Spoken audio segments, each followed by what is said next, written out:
Assalamualaikum warahmatullahi wabarakatuh. Perkenalkan, nama saya Renaldi Holik dari kelas FI 23B Teknik Informatika.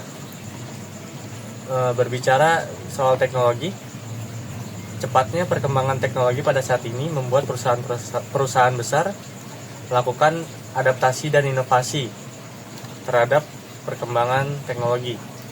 Perusahaan-perusahaan yang gagal pada perkembangan teknologi adalah yang tidak melakukan inovasi dan adaptasi terhadap perkembangan tersebut.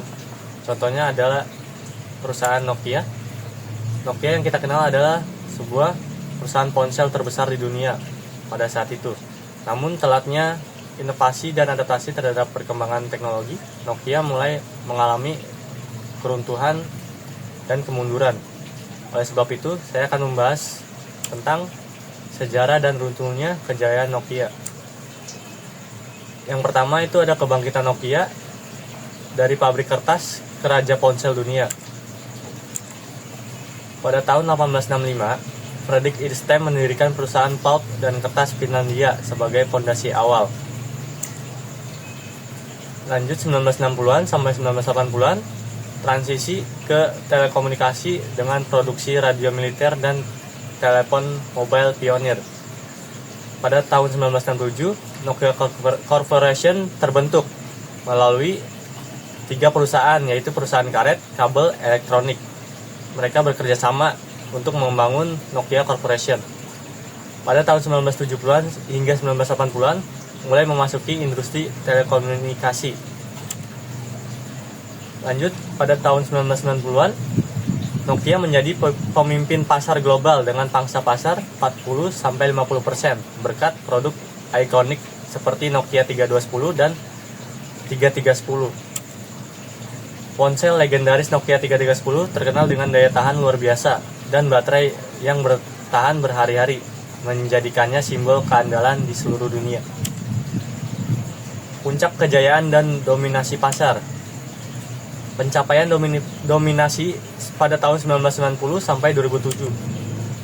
Yang pertama itu menjadi market leader global pada tahun 1998, mengalahkan Ericsson dan Motorola pada saat itu, teman-teman. Kedua, ada investasi masif di penelitian dan pengembangan, menghadirkan inovasi fitur seperti ringtone custom dan casing yang dapat diganti-ganti. Pertumbuhan Nokia sangat tinggi pada saat itu, 30% per tahun pada tahun 1995 hingga 1999. Ekspansi agresif ke pasar negara berkembang termasuk India, Cina, dan Afrika. Nokia masuk 10 besar perusahaan paling berharga dengan total saham pasar senilai 161,93 miliar dolar pada tahun 2000. Produk ikonik Nokia ada Nokia 3310 dan Nokia 110, terjual hingga 250 juta unit. Kunci keberhasilan Nokia, yang pertama ada inovasi desain dan pemasaran yang tepat, pemikiran inovatif, ponsel bukan lagi barang mewah tetapi kebutuhan sehari-hari, dan ekspansi pasar ke Eropa, Asia, dan Amerika. Nokia tidak bertahan lama, teman-teman. Runtuhnya kejayaan akibat kesalahan strategis dan tantangan internal. Pada tahun 2007, kemunculan iPhone yang menghadirkan layar sentuh, ekosistem aplikasi, dan pengalaman penggunaan yang lebih revolusioner. Yang kedua, ada keterlambatan adaptasi. Nokia tetap mengandalkan Symbian OS yang ketinggalan zaman, gagal memahami pergeseran fundamental pasar.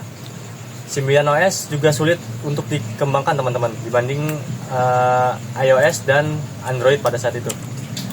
Yang ketiga, organisasi yang kaku, struktur organisasi kompleks, dan budaya kerja menekan inovasi, mencegah respon cepat terhadap perubahan. Pada tahun 2011 dan 2013, Nokia mengalami kolaps. Kerjasama terhadap Microsoft dan adopsi Windows Phone gagal. Penjualan bisnis ponsel ke Microsoft menandai akhir era Nokia pada saat itu. Kebangkitan Nokia mulai beralih ke infrastruktur jaringan 5G Nokia kini berfokus pada teknologi jaringan generasi berikutnya, bukan ponsel konsumen. Kebangkitan merek HMD Global menghidupkan kembali ponsel Nokia dengan pendekatan yang lebih inovatif. Ini contoh gambarnya.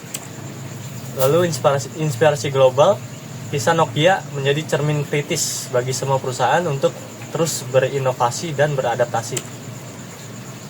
Pelajaran berharga dari kejatuhan Nokia, keberhasilan bukan jaminan. Posisi dominasi masa lalu tidak melindungi dari disrupsi teknologi yang fundamental dan perubahan perilaku konsumen. Budaya inovasi adalah kunci. Organisasi yang terbuka, kolaboratif, dan berani mengambil risiko lebih mampu beradaptasi terhadap perubahan pasar. Software lebih penting dari hardware. Di era digital, ekosistem aplikasi dan pengalaman pengguna sama atau lebih penting dari keunggulan hardware semata. Keputusan strategi. Pimpinan harus selalu sejalan dengan perubahan pasar real time, bukan hanya mengandalkan strategi lama yang terbukti. Mungkin itu saja dari saya, kurang lebihnya mohon maaf. Assalamualaikum warahmatullahi wabarakatuh.